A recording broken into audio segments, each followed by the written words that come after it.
Siraulo ka talaga kahit kailan. Wala ka nang ambag sa bahay na ito. Nagagawa mo pa talaga lumikha ng gulo. Tingnan mo ginawa mo, Rogar.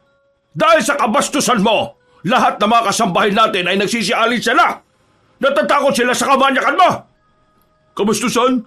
Wala naman akong ginagawa sa kanila. Kinakausap ko lang naman sila eh. Anong bastos dun? Grabe naman sila oh. Ganyan ang ugali ng mga siraulong tao. Kahit nahuli na, ayaw pa rin umamin. Kau Rogar malapit na ako mapuno sa iyo kapag ano? Kapag napuno ka sa akin, ipapapatay mo ako? Pinagsasabi mong siraulo ka. Naririnig mo ba yung sinasabi mo? O baka naman, nakahit-hit ka na naman ng kung anong usok niyan? Kilala kita, Papa. Alam ko kung anong kapasidad ng impluensya mo. Pero wala akong pakialam kung anong gawin mo sa akin. At saka, bakit naman ako mababahala? Wala naman akong ginagawang masama eh. Ikaw yata meron. Manahimik ka! Nakakaya ka sa angkan natin. Pati mga kasambahay na walang kamalay-malay inaabuso mo. Eh ano ba kasi ang sumbong nila? Meron ba akong ginahasa sa kanila? Wala naman ah. Binastos mo sila. Naririnig mo ba yung mga sinasabi mo? Bakit? Mahirap ba sa iyo na aminin na may ginawa kang katarantaduhan sa pamamahay na ito? Saan mo ba nakuha yung ganyan ugali? Pinag-aaral kasi kita, puro kabulakbol. Kaya tuloy lumaki kang walang kwenta. Puro na lang kabulukan ang naidudulot mo sa pamilyang ito. Ikaw pa naman ang panganay pero yung ugali mo, parang patamon. Apong naman, magdahan-dahan ka naman sa mga sinasabi mo. Anak mo pa rin yan. Isa ka ba, Avria? Alam mo, malaking parte ng pagkatao ng anak natin na to ang hinubog mo sa maling paraan. Kung hindi dahil sa pangungonsinti mo mula pa ng bata to, hindi naman to magkakaganito eh. Kahit kasi mali ang ginagawa nito, para sa iyo tama. Anong klaseng ina ka? Hindi ko naman kinukonsinti si Rogar. Sinasabi ko lang na wag mo naman siyang masyadong pag-initan. Hindi mo kasi nakikita ang pagsisikap niya kasi puro na lang mali ang nakikita mo. Kasi yun lang naman talagang pinapakita niya. Puro kamalian lang. Kaya ano kaasahan mong isipin ko sa kanya? Pwede ba, Avria? Umiiral na naman yung pagiging konsentidor mo. Tingnan mo yung dalawa nating anak. Yang si Jordan at Renan. Hindi mo sila kinukonsente. Hindi mo nga sila paborito eh. Pero tingnan mo naman, maayos ang ugali, disente, matalino, at higit sa lahat, may silbi sa pamilyang ito. Alam mo ikaw talagang may kasalanan kung bakit lumaking walang kwenta at tangay ang si Rogar eh. Kaya manahimik ka dyan dahil wala kang karapatang sumali sa usapan na ito. Anong walang karapatan? Ako ang ilaw ng tahanan na ito. Pundido ka na matagal na. Kasi kung hindi, magagabayan mo sana ng maayos ang taong yan. Pero hindi. Sira ulo at walang kwenta na ngayon. Una! Sila na magaling. Silang dalawa na ang disente. Silang dalawa na matalino. Kala mo mga perpekto eh. Pero itong si Jordan, duwag. Nakita ko nung nakaraan. Sinisigawan lang ng mga pinsan natin. Putik. Ayaw man lang lumaban. Ito ba yung pinagmamalaki mo? Walang bayag para bumalag? Ito naman si Renan. Oh, napansin mo na naman ako. Manahimik ka! Di pa nga ako tapos magsalita eh. Ang dami mong sinasabi, wala namang kwenta eh. Bakit kasi di ka nalang umamin na hinipuan mo yung kasambahay natin kaya nag-resign? Madali lang namang umamin kung talagang may bayag ka eh. Kaso wala. Ba't tinatarantado mo ba ako? Hindi. Sinasabi ko lang ang totoo. Hinipuan nito ang mga kasambahay? Oo, Papa. Sinabi lang ng mga kasambahay na sinipulan sila ni Rogar kasi tinakot niya na kapag nagsumbong, may mangyayaring masama sa kanila. Ang totoo, ilang beses na niyang hinawakan sa puwet, sa dibdib at kung saan-saan pang parte ng katawan yung mga kasambahay natin eh. Ba't tarantado ka talaga? Ano ka ba? Huwag mo naman suntokin ang anak natin. Buti nga, suntok lang eh. Kung ipabugbog ko yan sa mga tao ko, may magagawa ka? Hindi naman madadaan sa sakitan ng lahat ng bagay, Apong. Ano ka ba naman? Hindi na madadaan sa mabuting usapan yung anak mo. Malala na ang ugali niya. Dahil sa kanya, nawawalan tayo ng kasambahay. Sobrang hirap makahanap ng kasambahay dahil sa record na meron tayo. Dahil dyan sa anak mong siraulo. Pa, tama na. Wala naman na tayo mapapala kung talagang ayaw magbago ni Kuya Rogar eh. Kumalma na lang kayo. Tumataas na naman ang blood pressure niyo eh. Kuya Rogar, ayusin mo naman ang ugali mo. Para kang bata na laging dapat sawayin eh. Ayusin ang ugali? Bakit? Nung mga bata ba tayo? Maayos ang ugali ng tatay natin na yan? Hindi! Ako ang palagi pinag-iinitan yan dahil ako ang panganay. Kesyo dapat matalino ko kasi ako ang magmamana. Dapat perpekto. Dapat madiskarte. Kung husgahan niya ako ngayon, parang nakakalimutan niyo na kung anong dinanas kong hirap sa tatay natin na to eh. Ikaw pa. Ikaw ang dahilan kung bakit ako naging ganito.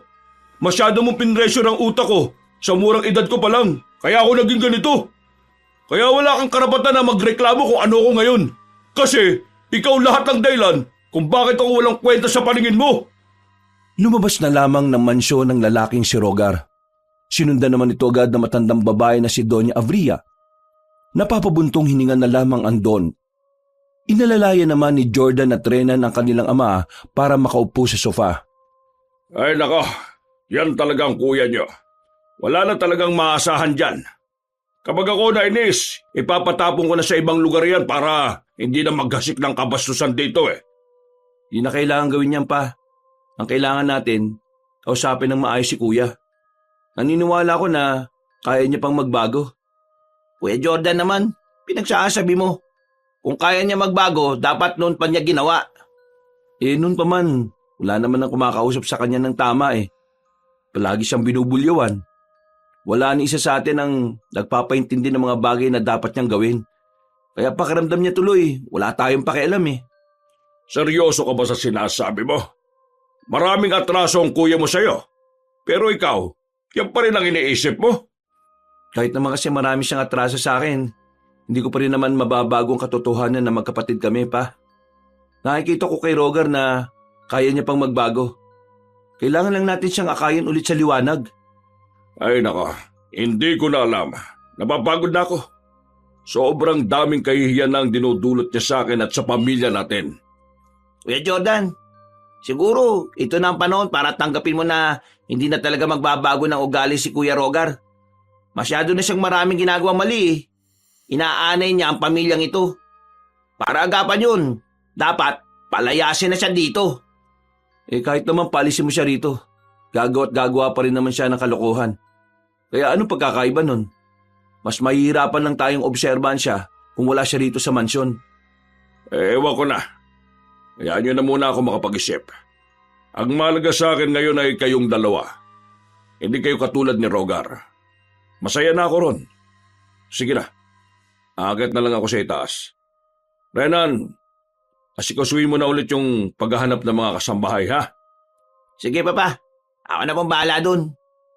Naglakad na rin paakyat sa itaas ang Don. Naiwan ang dalawang binata sa kanilang sala. Napapabuntong hininga na lamang si Jordan. Napatingin siya sandali sa kanilang kusina. Naninibago siya dahil walang katao-tao roon. Na dapat sa ganung oras ng gabi, meron nang magluluto ng pagkain para sa kanila. Kaso wala. Lumayas na ang mga kasambahay dahil sa kabastusan ng kanilang kuya na si Rogar. Isinandal na lamang niya ang likod sa sofa at dismayadong bumuga ng hangin. Talagang ipipilit mo pa na magbabago si Rogar eh, no? Wala namang masama eh. Lahat naman ng tao may pagkakataong magbago. Hindi lahat. May taong alam mo na kagad na malabo nang magbago. Kuya, tanggapin mo na ang totoo. Wala nang pag-asa si Rogar. Madadamay lang tayo sa kalokohan niya kung mananatili pa siya sa tabi natin eh. Anong gagawin natin dyan? Itapon sa malayong lugar? Paano kung doon gumawa ng kalokohan tapos malaman na kapamilya natin? Bakit naman natin ipapatapon sa malayong lugar kung pwede naman nating i-rehab? Natigilan si Jordan sa sinabing yun ng kanyang bunsong kapatid. Para sa kanya, magandang ideya ang naisip ni Renan. Yun lang din ang nakikita niyang paraan para kahit papaano magkaroon ng kahit kaunting pagbabago sa kanilang kuya. Ang ideyang yun ay ilang oras na naglaro sa utak ni Jordan. Iniisip niya ang mga magiging epekto nito sa kanilang buhay. Mga bandang 10:00, nabagot ang binata sa kwarto nito dahil wala siyang ginagawa. Ilang araw na siyang tenga matapos siyang gawin ng maaga ang mga pinagagawa ni Don Apong. Si Jordan ang nagpapatakbo ng isa sa mga negosyo nila sa bayan.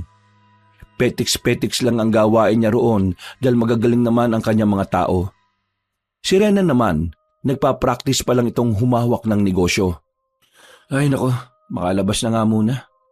Nung oras na ba? Ha? 9:00? Okay, sige, pwede pa. Oh, saan ka pupunta? Lalabas, magpapahangin. Sama! Nakaganyan ka lang? Kailangan pa ba formal? O sige na, ayos na yan. Pagbaba ng dalawa sa sala, inabutan nila ang kanilang ina na nakaupo sa sofa. Problemado ito at umiiyak-iyak pa. Napatigil sila. Kahit na nakakainis ang kanilang ina, hindi nila ito kayang baliwalain. Hindi ko mahanap ang kuya ninyo. Kung hindi nyo sana siya pinagtulungan, hindi sana siya aalis. Manaman, kung makaiyak kayo dyan, para naman bata si Kuya Rogar. Babalik yun dito. Di naman yung kusang aalis eh. Sa kapal ba naman ng mukha nun eh. Hindi niya kayang gawin yun. Isa ka pa.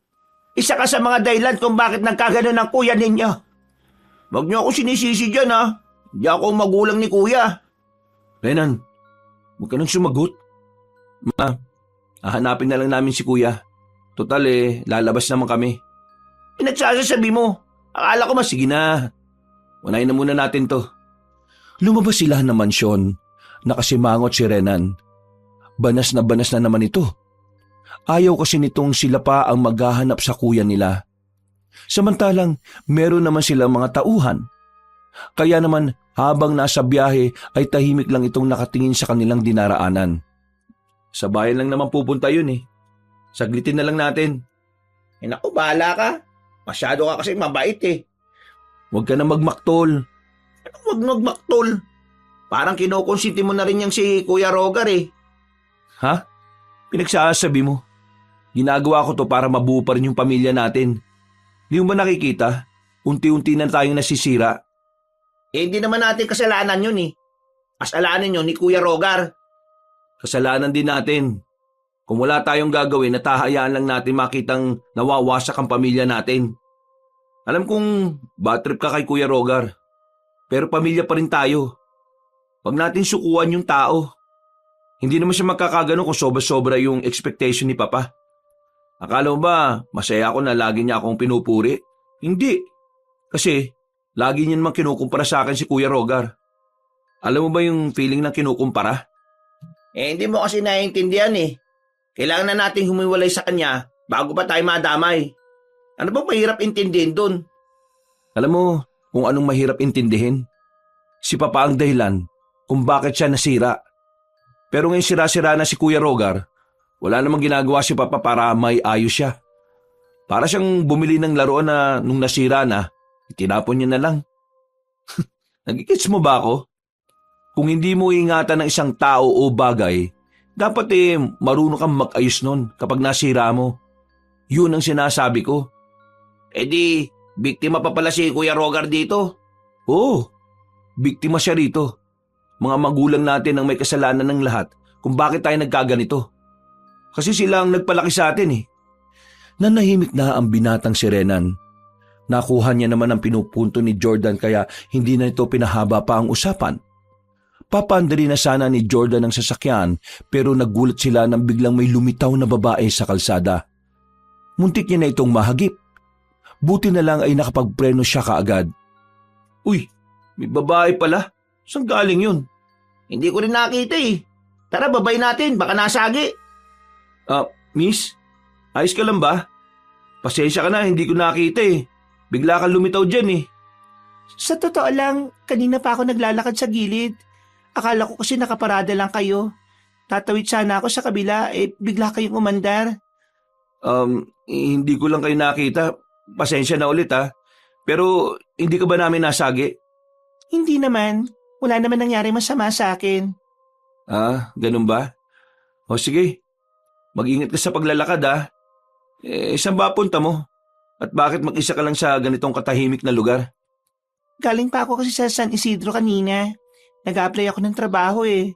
Ang kaso nga lang, hindi naman ako natanggap. Tapos nung papauwi na ako, nawala naman ako ng pera. Ang dami palang mandurukot dun. San Isidro ba, miss?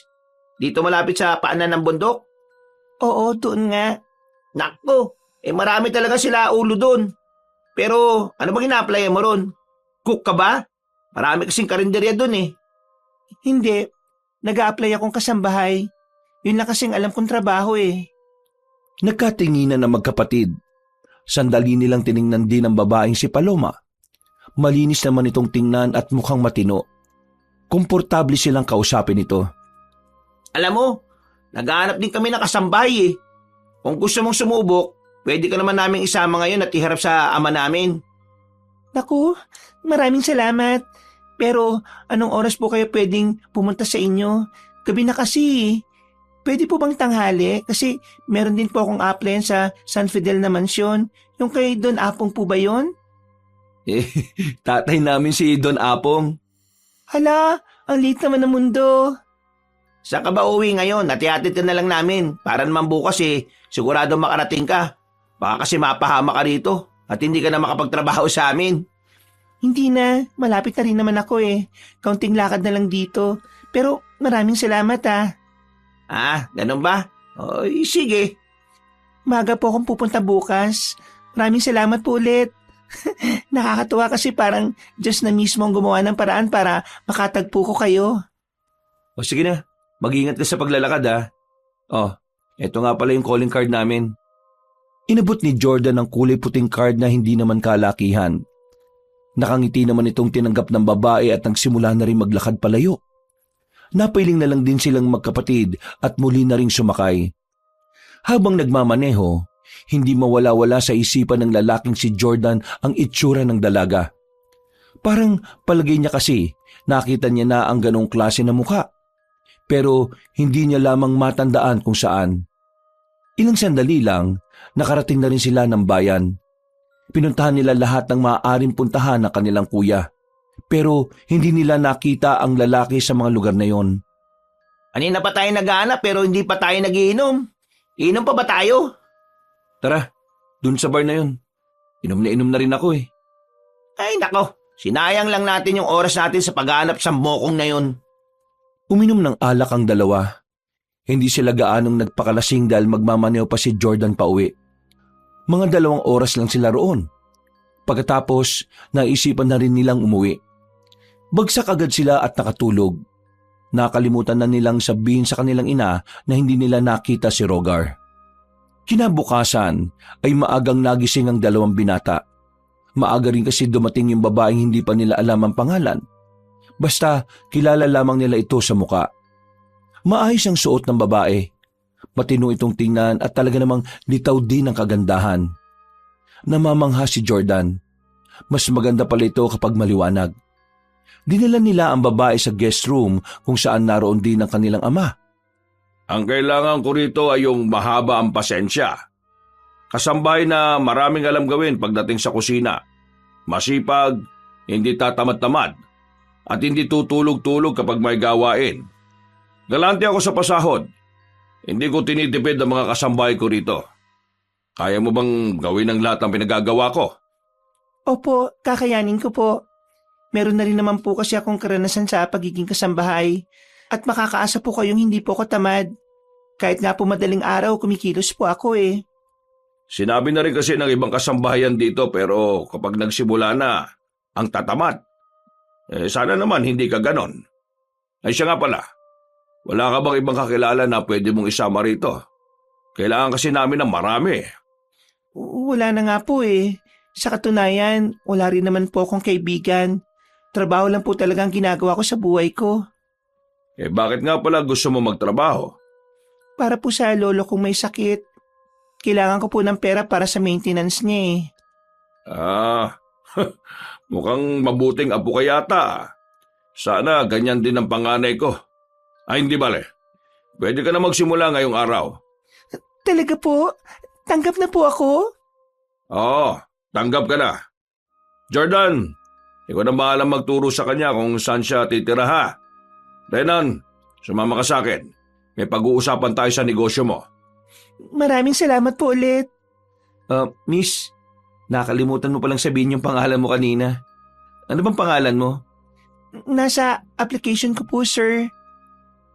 Pero ano nga pangalan mo? Paloma po. Paloma po ang pangalan ko. Ako naman si Jordan. Pangalawang anak ako. Yung kanina, si Renan. Yung panganay namin, wala rito, si Rogar. Yung kanina, si Don Apong naman yun. At ang ina naman namin, si Doña Avria. Sige po. Tatandaan ko po yung mga pangalan ninyo. Sinamahan ni Jordan ang dalaga para dalhin sa tulugan ng mga kasambahay. Maraming double deck doon. Tanging ang dalaga pa lang ang nag-iisang gagamit noon kaya malaya siyang makakapili ng higaan. Ikaw nang bahala kung saan ka hihiga Pero kung ako ang tatanungin mo, mas maganda kung doon ka sa dulo para hindi gaano malamig. Giginawin ka rito sa harapan Sige po, maraming salamat po. Sir, may tatanong po pala ako. Kailan po pala ang day off dito? Tuwing linggo, Lunes na ng umaga balik mo. Ay sige po, maraming salamat po. Tawagin mo na lang ako kapag may kailangan ka Maya-maya, pwede ka na magsimula. Tumango na lang ang dalaga ng may ngiti sa muka. Napangiti na lang din si Jordan. Tila ba nahahawa siya sa pagiging masigla ni Paloma. Aminado si Jordan na nagagandahan siya sa kasambahay nila. Sa lahat ng kanilang naging kasambahay ay si Paloma na ang pinakamaganda. Sa kabilang banda, nakaramdam ng pag-aalala ang lalaking si Jordan. Naalala nila ang kuya nilang si Rogar. Tsak na mas mapapansin ito ni Rogar dahil sa ganda ni Paloma. Dahil kung ang ilang kasambahay nga na katamtaman lang ang itsura ay nagawang bastusin at pagnasaan ni Rogar, ano pa kaya ang bago nilang kasambahay? It's nice to be back! Nagulat silang lahat sa sala. Bigla na lang kasing dumating ang binatang si Rogar. Amoy alak at medyo maasim na rin. Yung itsura nito ay parabang dinumog ng taong bayan. Nakita rin nilang may sugat sa labi at kilay. Nag-aalalang lumapit ang Donya. Diyos ko, ano bang nangyari sa iyo, anak? Bakit ka ba may sugat at bakit ba ganyan ang itsura mo? Don't mind me, ma. Kailangan ko lang ng pagkain. Aling Tiring, handa mo ako ng pagkain. Sinong Aling Tiring ang tinatawag mo? Nakakalimutan mo bang nag-resign silang lahat ng dahil sa'yo? Ay, oo nga pala. Sorry. Nakakalimutan ko Ganito na lang. Ma, ihanda mo nga ako ng bagong lutong pagkain. Bakit ako maghahanda ng pagkain mo? May bago naman ng tayong kasambahay. Biglang nagliwanag ang mukha ni Rogar para itong naging good mood bigla nang marinig yon. Sakto naman na biglang dumating si Paloma na may daladalang tubig para kay Don Apong. Oh, ito na pala bagong kasambahay. Sigurado ba kayo na kasambahay ang isang ito? Hindi ito mukhang kasambahay Hindi ito pang kusina o ano pa man. Pangkama to. Uy, bunga mo nga. Napakabastos mo talaga. Kuya, wag mo naman bastusin tong bago nating kasambahay. Ang hirap-hirap makahanap ng bago Umayos ka, Rogar Kapag hindi ako nakapagpigil, baka ipatapon na talaga kitang hayop ka. Kalma lang. Wala naman akong gagawing masama Nandito lang ako para makita ang ganda ng bago nating kasambahay. Magandang umaga sa'yo. Anong pangalan mo nga ulit? Magandang umaga rin, sir. Ako po pala si Paloma. Uy, ganda ng pangalan Nakakabuhay ng pagkalalaki. Umalis ka na nga sa harapan ko, bago pa kita mabalya. Tumatawa-tawa pa ang lalaking si Rogar ng mga sandaling yon, na parabang inaasar lang nito ang mga tao sa mansyon. Naglakad na si Rogar patungo sa silid nito. Nung mga sandaling yon, gigil na gigil ang matandang si Apong. Pero nilapitan na lamang ito ni Renan para kahit na papaano ay kumalman na rin ito. Habang si Jordan naman, inakyat niya ang kanilang kuya para kausapin. Nakaiga na si Rogar nang dumating siya. Kuya, ngayon pa lang nakikiusap na ako. Huwag mo naman sana bastusin si Paloma. Inosenteng babae yun Ang gusto niya lang magtrabaho para sa lolo niya. At talagang sinundan mo pa ako para lang sabihin yan? Kilala naman na kasi kita Kung yung mga naunang kasambahay nga, pinagnasaan mo. Ito pa kayang si Paloma. Mabuti naman at kilala mo na ako. Pero huwag ka mag-alala. Wala naman akong gagawin eh. Mangako sa akin, kuya. Mga ako? Ano ka, bata? Paano ba mangako? Ganito ba? Mangako, di na ako mag-ano ng kasabay. Kuya, seryoso ako. Oo na! Wala na akong gagawin. Masamang tao talaga ang tingin mo sa akin eh, no? Naninigurado lang ako, kuya. Sinarado na rin ni Jordan ang pintuan at saka lumabas. Pagbalik niya sa sala ay wala ng tao roon. Tanging si Paloma na lang ang nakikita niyang nagliligpit ng pinagkainan. Nginitian niya ang dalaga. Ngumiti rin naman ito sa kanya. Himalang naging payapa ang buong maghapon kahit naroon si Rogar. Nakakapanibago para sa kanila na hindi gaanong madaldal o maingay ang binata. Kalmado lang itong kumakain sa kusina. Ni hindi rin nila napapansin na may ginagawa ito sa kanilang kasambahay na si Paloma. Mula sa guest room, nakasilip si Jordan at si Renan. Binabantayan nila ang kilos ng kanilang kuya. Parang kakaibang tao ngayon tong si Rogar ah. Ano kaya nakakain nito? Pinagsabihan ko kasi siya kanina. Siguro natauhan na siya. Natauhan? Sigurado ka ba? O baka may bago na naman kasing pandar yung isang yan. Basta, obserbahan na lang natin. Pasimple silang nagtungo sa kusina para kunwari ay may gagawin sila. Agad naman ding lumabas ang babaeng si Paloma. At napansin ni Jordan na tila wala namang naging problema ang babae. Oh, bakit hindi kayo maalis ng bahay? Binabantayan niyo ako, no? Bakit ka naman namin babantayan? Ano ka, aso? Ang sabihin niyo kasi, nag-aalala kayo na baka may gawin ako sa bagong kasambahay. Well, mukha naman talaga siyang pang-model eh. Pero weird ah. Anong weird? Ngayon lang ako nakakita ng babaeng sobrang lakas na kayang iurong ang drum sa gilid ng mansyon natin eh. Tao ba yung babaeng yan? Ano ba tingin mo? Akala ko kasi superwoman eh. Sabog ka pa yata eh. Paano naiusog niya yung drum eh? Mabigat yun. Yun nga rin ang tanong ko, di ba? Gusto mo talong natin sa kanya? Wag na. Manggugulo ka pa sa abalang tao. Ganda rin ni Paloma, no? Grabe. Nakakaano. Kuya, meron tayong usapan ha. O bakit? May ginawa na ba ako? Wala pa naman ah. Tandaan mo ah, namumuro ka na kay Papa. Dati na ako namumuro. Hindi pa naman ako bumibingo. Tinawanan na lang sila ni Rogar. Insulto na lamang ang naramdaman ni Renan. Pakiramdam kasi nito, hindi naman siniseryoso ng binata ang kanilang sinasabi. Iniwan sila ni Rogar sa kusina.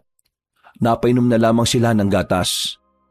Mga bandang 5:00, umalis na muna si Renan para sa negosyo nito. Naiwan si Jordan sa mansyon.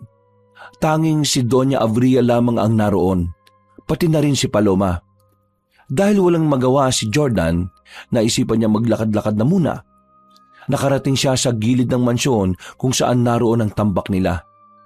Sa hindi malamang dahilan, bigla siyang nagtago sa gilid. Ang sipag naman itong si Paloma.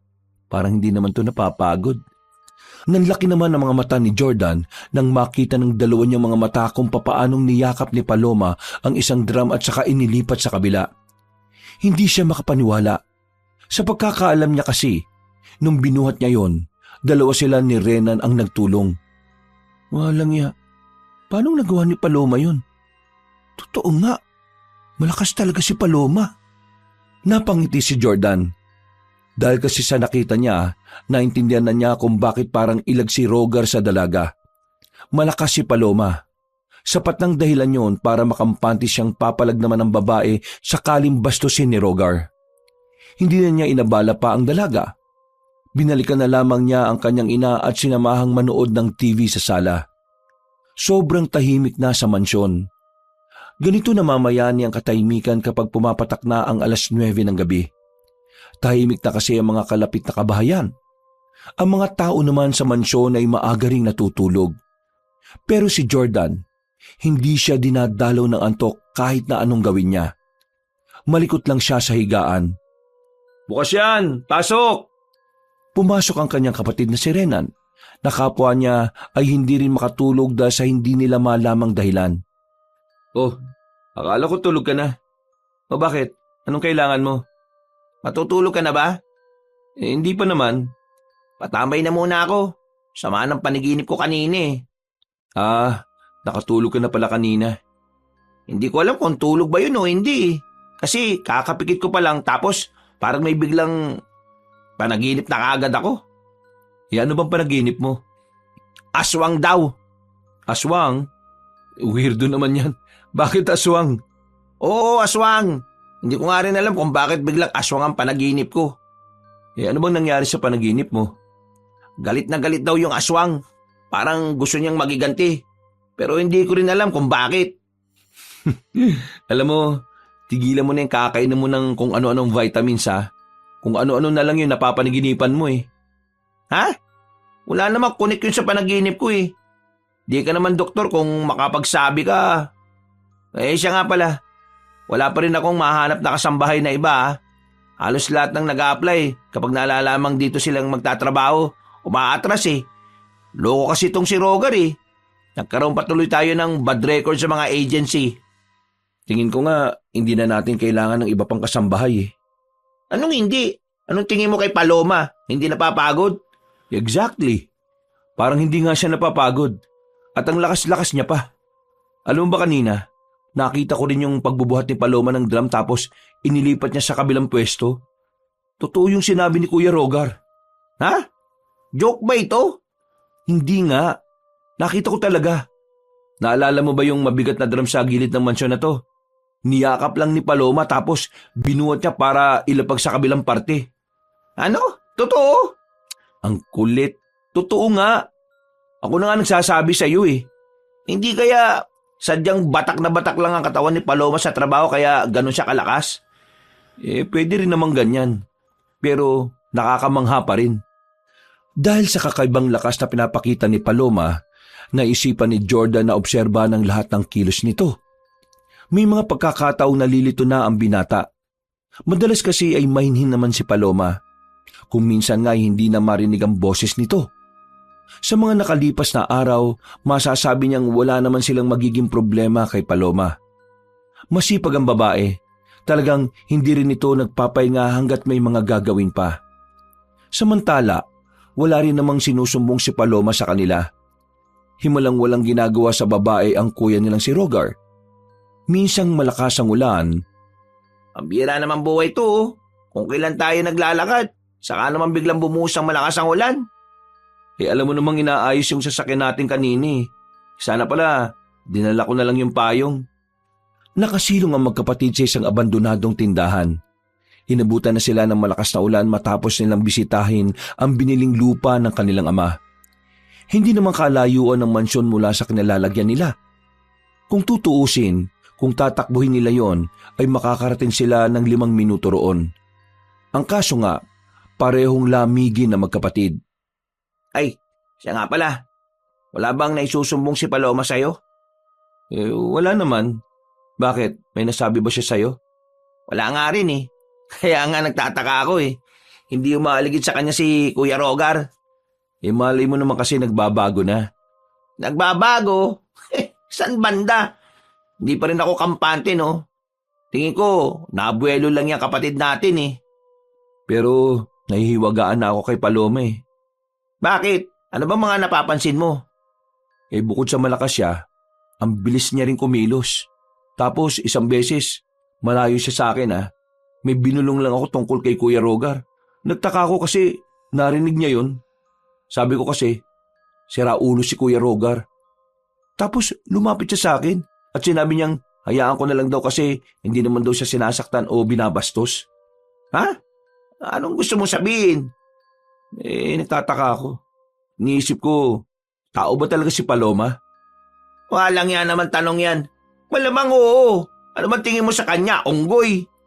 Baka lang kasi dahil sa kalutangan mo, nalakasan mo yung pagkakasabi mo kaya narinig niya. Ikaw pa naman minsan, lutang ka rin naman. Siguro nga ganon. Pero hindi ko alam. Napapakamot na lamang sa ulo si Jordan. Nang bagyang tumila na ang ulan ay agad na rin naman silang tumakbo paalis. Pagdating nila sa mansyon, napatingin pa ang binatang si Jordan nang makitang bilog ang buwan.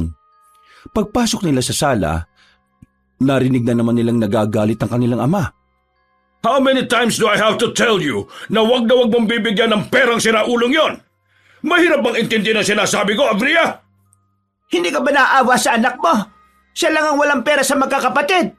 Kahit pangkain niya sa labas, wala! Wala siyang pera dahil wala naman siyang kwenta. Kasalanan niya yon. Kung sana matino siyang anak, di sana may pera siya ngayon. At hindi siya mukhang kawawa.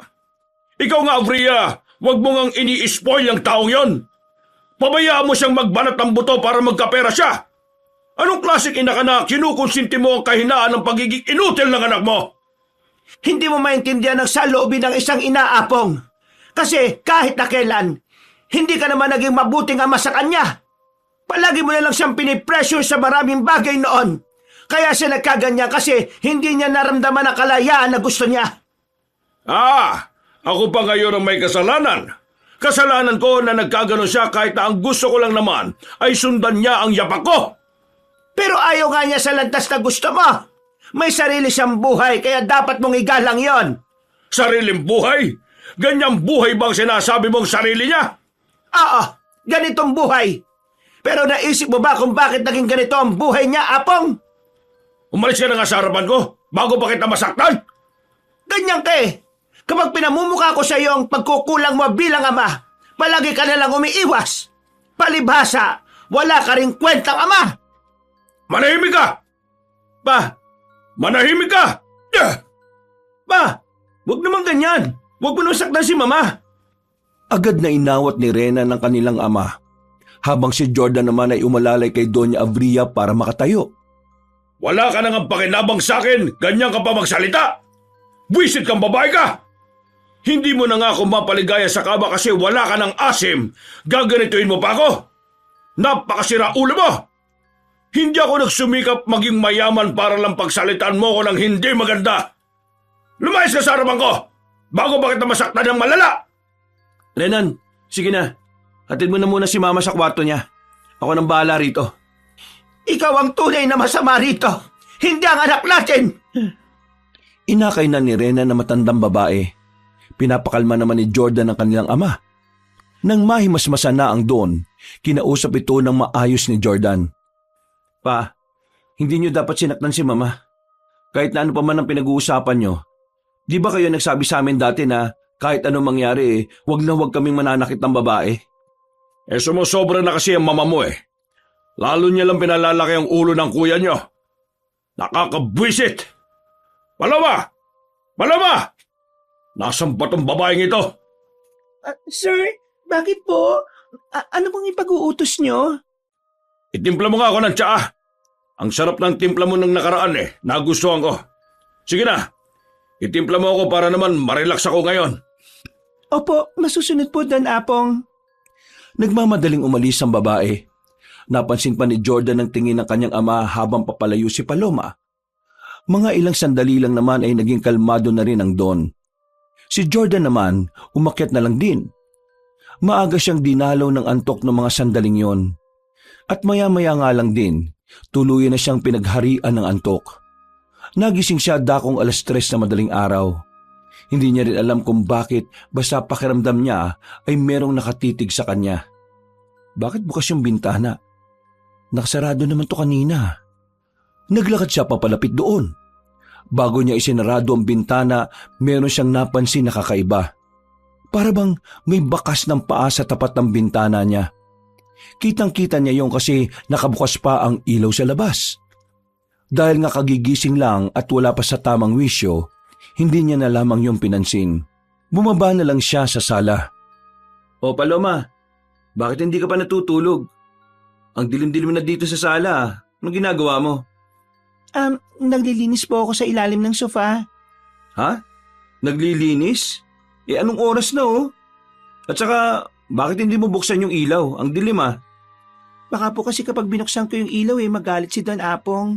Kaya hindi ko na lang po binuksan. Pasensya na kasi hindi pa po ako makatulog eh. Kayo po? Kagigising ko lang. Naalimpungatan ako. Ganun po ba? Ay, Siya nga po pala sir, gusto niyo po bang ipagluto ko kayo na makakain? Sige, basta pagkatapos matulog ka na ha. Masayang kumilos ang dalaga. Magkasama silang dalawa sa loob ng kusina. Habang kumikilos ang babae, napatingin si Jordan sa bandang batok nito. Meron kasi siyang napansin doon na parang mabuhok na parte. Bagay na hindi niya naman napansin noong nakaraan. Paloma, ano nga palang probinsya mo? Ako po, Capiz po. Doon po ako ipinanganak. Tapos nung nasa 9 na taong gulang na ako, umalis na po kami roon. Capiz? Di ba yan yung probinsyang maraming aswang? Hindi naman po totoo yun, sir. Gawa-gawa lang po yun. Kumbaga, sinasabi lang po ng kalapit na probinsya yun para walang pumunta ron. Marami po kasi magagandang tanawin sa amin eh. Ayaw po yatang masapawan ng mga kalapit na probinsya kaya naninira. Uso din pala ang siraan sa mga ganyan Opo, kanya-kanyang diskarte para makaago ng turista. E di walang aswang. Sa amin po wala, chismis lang. Pero sa ibang lugar, hindi ko po alam. Naniniwala ka ba na may aswang talaga? Opo, naniniwala po ako. Mababagsik ba talaga ang mga aswang? Sa pananaw ko po, hindi naman po lahat. Meron din po sigurong mababait na aswang. Kapansin-pansin na tila nagbago ang mood ng babaeng si Paloma nang mapunta na sa aswang ang kanilang usapan.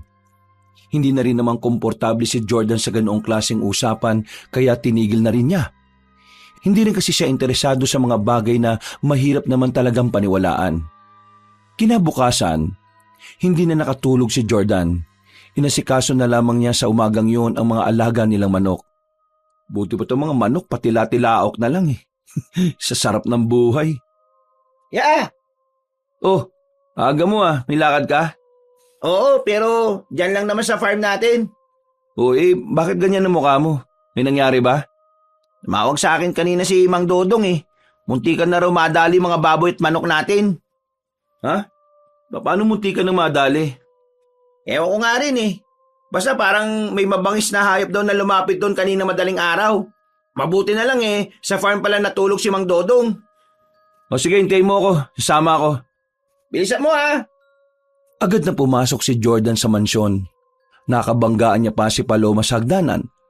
Humingi naman ng paumanhin ng babae. Pero para itong balisa. Nakayuko lamang ito at hindi makatingin na maayos.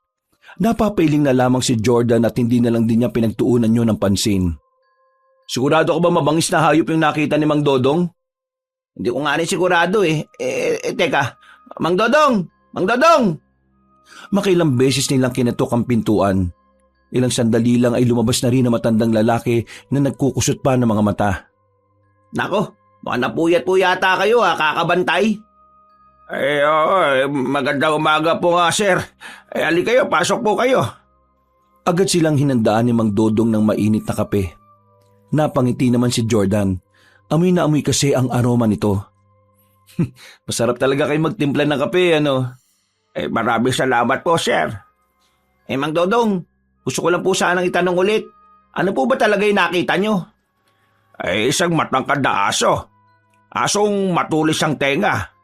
Hindi normal ang pagiging mahaba ng uso niya Kulay itim siya at wala siyang buntot.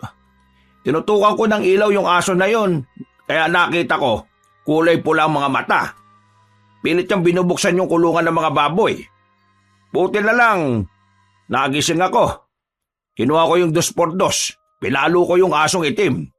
Tinamaan siya sa paa, tapos hindi kayo maniniwala mga sir. Ang taas ng talon ng aso.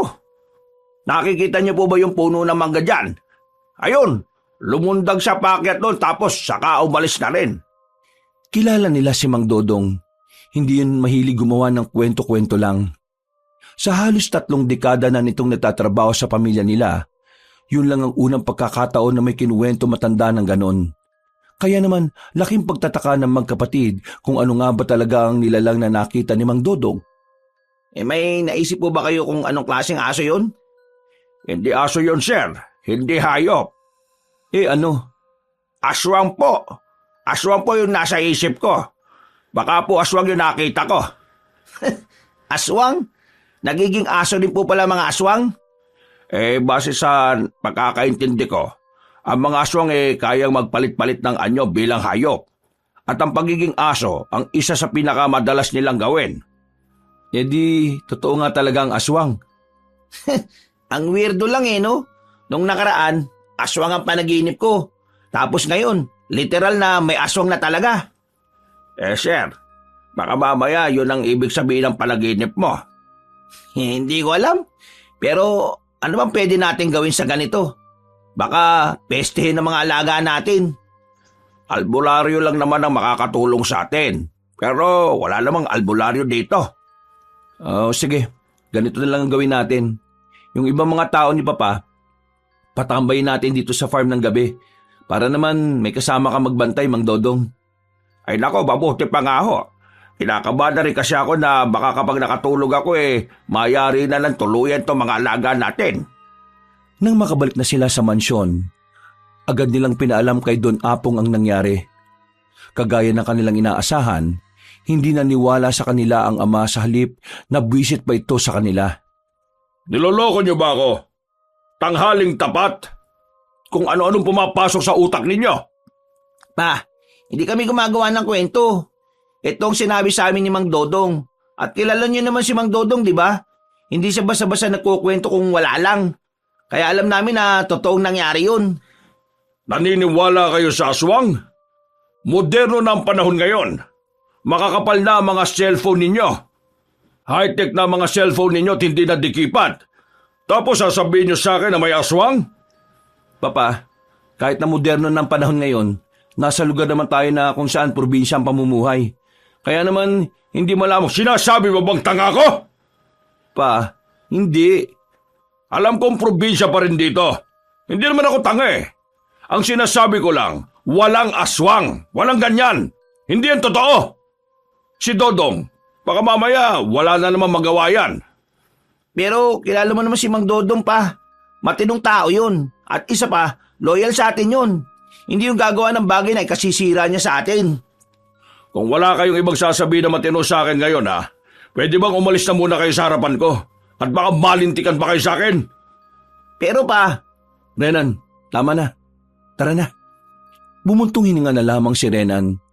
Nang makalis na sila roon, ay tumambay na lamang muna sila sa kanilang garden. Hindi maiwasan ni Renan na hindi madismaya. Bakas din sa mukha nito ang inis. narinig mo naman kung paano tayo pagsalita ni Papa, di ba? Parang may nagbago talaga sa kanya Hindi naman siya ganyan dati Oo nga napansin ko nga rin. Kung kausapin niya tayo, parang kagaya tayo ni Kuya Roger O, di ba? Nakakapanibago talaga.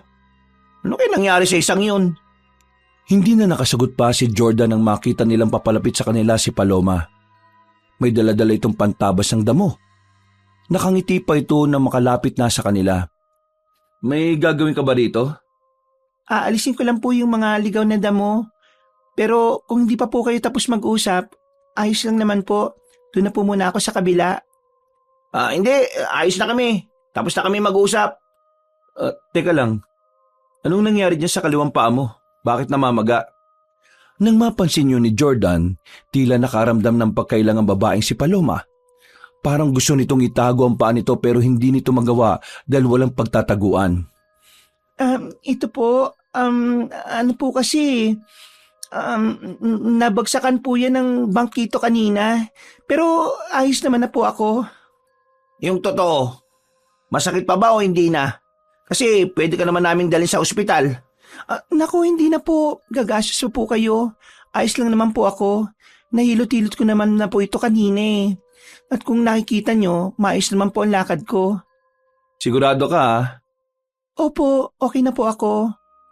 Malapad ng ngiti ang isinukli sa kanila ni Paloma. Maya-maya lang din ay umalis na rin ang magkapatid doon at nagsimula na rin magtabas ng damo ang babae.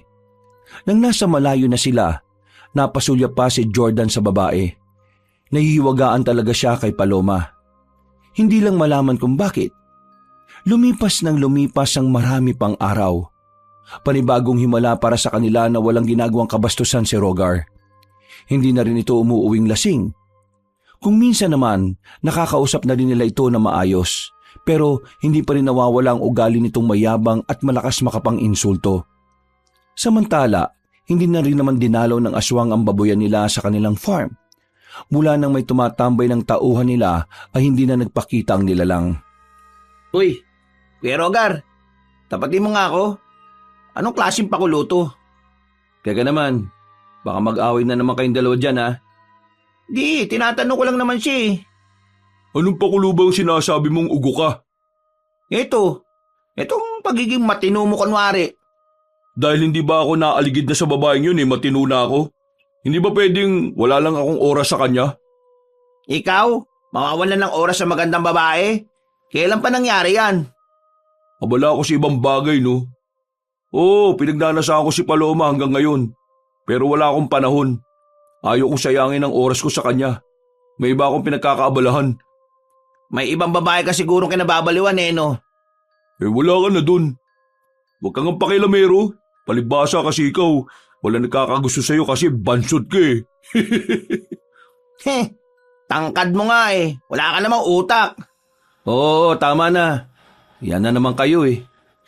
Naglakad na lamang palabas ng sala ang lalaking si Rogar. Pasipul-sipul pa ito na parabang nang aasar. Bumuntong hininga na lamang din si Renan para magtimpi. Matapos ang usapang yon, pinuntahan naman na lamang ni Jordan ang kanilang kasambahay. Inabutan niya yung abala sa pag-aayos ng mga halaman sa labas. Paloma, nabasa ko pala kanina sa resume mo. Birthday mo na pala bukas? Ako, nakakaya. Hindi ko na po yun sinabi sa inyo eh. Since ikaw pa lang naman ang nag-iisa naming kasambahay, anong gusto mong regalo? Nagbibigay talaga kayo ng regalo sa mga kasambahay? Nakakaya naman po kapag ganyan. Oo naman oh. Hindi naman kasi ibang tao sa amin ng mga kasambahay namin eh. Kaya sige na, sabi mo kung anong gusto mo. Simple lang naman po ang gusto ko, sir. Gusto ko lang naman pong mag-inom at kumain sa tabi ng ilog. Mag-inom at kumain sa tabi ng ilog? Bakit? Bakit yan lang ang gusto mo? Naalala ko kasi dati tuwing kaarawan ng tatay ko, nagpupunta sila sa ilog ni nanay at doon sila nagdiriwang. Gusto ko rin po sanang maranasan. Eh di, sige. Inom tayo, sama natin si Renan. Kaming bahala bukas. Ako, totoo ba yan, sir? Oo naman oh. May malapit naman na ilog dito eh. Dito sa likod lang ng mansyon meron. Kaunting lakad lang naman. Sa sobrang saya ng dalaga ay napayakap na lamang ito kay Jordan. Nagulat din si Jordan sa ginawa nito pero napangiti na lamang ang binata. Ay, pasensya na po. Masaya lang po talaga ako. Ito po kasi ang unang beses na magkakaroon ako ng masayang kaarawan. Magaan din ang pakiramdam ni Jordan ng mga oras na yon. Hindi niya alam kung bakit. Matapos ang usapan nila ng dalaga, pansamantala niyang nakalimutan ang problema nila sa aswang. Hindi niya alam, hindi niya matukoy kung ano ba talaga ang meron sa dalaga. Nakakaramdam siya ng hiwaga kapag nakikita niya ito. Mabilis na lumipas sa mga oras. Sumapit na rin ang kinabukasan. Hindi na muna nila pinakilos ang babae.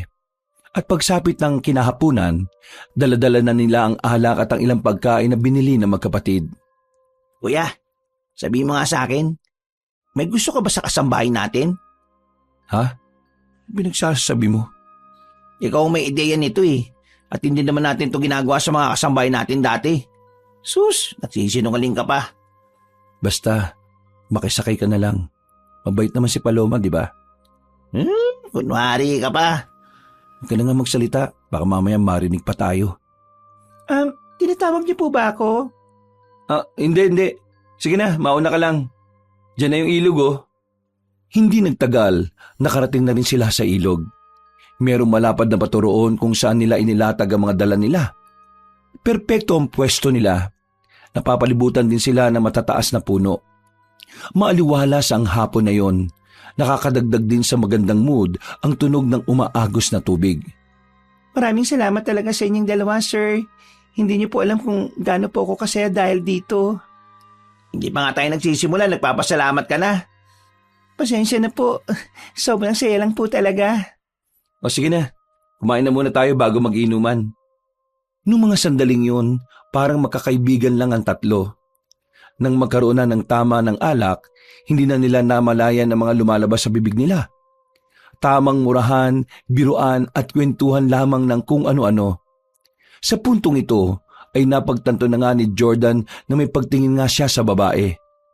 Ang babaeng hindi niya alam kung ano ba talaga ang tunay na katauhan.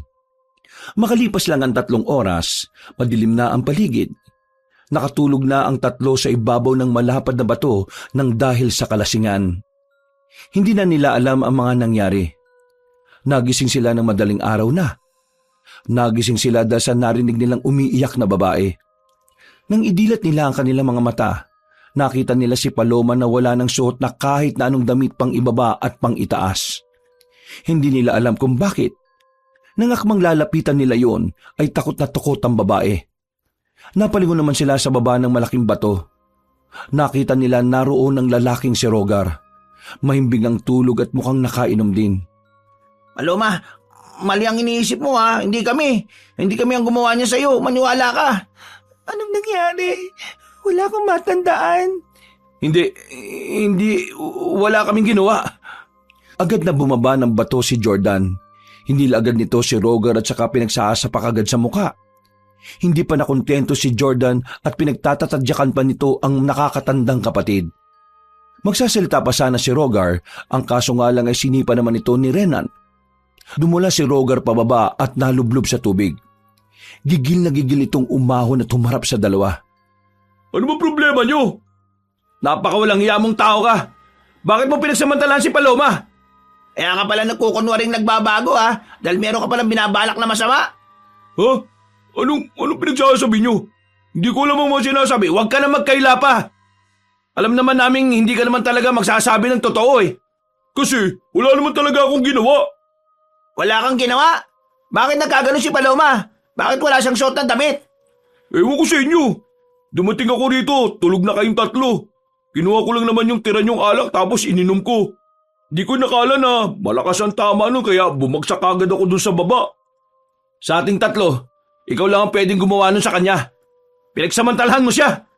Abay tarantado ka pala eh. Mga tulog nga kayo tapos sasabihin mong ako gumahasa sa kanya? Oo, dumating ako rito. Natakam din ako sa kanya kasi nakatiwangwang lang siya dyan eh. Pero tumikim muna ako ng alak. Ayun, tinamaan ka agad ako kaya nabaling yung atensyon ko sa alak. Kaya wala akong ginawa sa babaeng yan oh. Sira ulo ka. Sige, subukan niyong lumapit. Iaagis ko sa mukha niyo tong hawak kong bato. Sige! Biglang tumakbo ang lalaking si Rogar. Gusto na lang sana nilang asikasuhin si Paloma. Pero nang lumingin sila sa malaking bato, bigla nang nawala ang babae. Hinanap nila yon sa paligid, sa kung saan-saan. Pero ni anino ni Paloma ay hindi na nila nasilayan pa. Agad na umuwi ng bahay ang magkapatid. Ma, si Rogar! Inaasa niya si Paloma! Nang marinig yun ng mag-asawa ay agad itong napatayo. Nalalaki ang mga mata. Habang si Rogar naman kalmado lang, hindi nagsasalita. Pero mababakas na maging ito ay nalilito na rin sa mga nangyayari. Anong sinabi mo? Nag-inuman kasi kami kasama si Paloma. Nalasing kaming lahat. Pagising namin, nakaubad na si Paloma tapos siya, nandun rin. Anak, totoo ba sinasabi nila? Ewan ko sa mga yan. Buwang yung mga yan eh. Kahit anong sabihin ko, di naman sila naniniwala. Napakahayop mo talagang lalaki. Nako, tama na Apong. Bakit mo naman sinuntok sa mukha ang anak mo? Anong tama na? Kukonsintihin mo na naman ang hayop na yan? Mag-usapan nga ng maayos. Kayong dalawa dyan, ano na naman ba itong ginawa niyo sa kuya ninyo? Siya lang naman ang may kakayahang gawin nyo kay Palome. Bakit? Naroon din naman kayong dalawa. Mga lasing rin kayo. Napaisip bigla si Jordan. Pilit niyang inaalala ang mga nangyari bago sila nakatulog. Pero kahit na anong gawin niya, ay wala naman siyang maalala. Sumasakit lang ang ulo niya. Blanko sa kanya kung ano ba talaga ang tunay na nangyari habang wala siyang malay. Duguan na ang nguso ni Rogar ng mga sandaling yon. Hilong-hilo na rin ito dahil mga tauhan na ni Don Apong ang bumugbog. Pero kalaunan, tinigilan na rin ng mga yon ang binata. Oh, masama akong tao sa paligid ninyo. Oo, binastos ko ang mga kasambahay. At oo, pinagnasaan ko silang lahat. Pero hindi ko ginawa kay Paloma ang binibintang ninyo. Nagbabago na nga ako eh. Pinipilit ko na magbago para magkaroon ako ng ambag sa pamilyang to. Pero walang mangyayari sa ginagawa ko Dahil kahit na anong gawin ko, masama pa rin ako sa palingin yung lahat. Anak naman, Ayaw niyo talaga akong bigyan ng pagkakataon na makapagbago eh. Makapagbago? Ha! Nagpapatawa ka ba? Kung gusto mo magbago, dapat noon pa.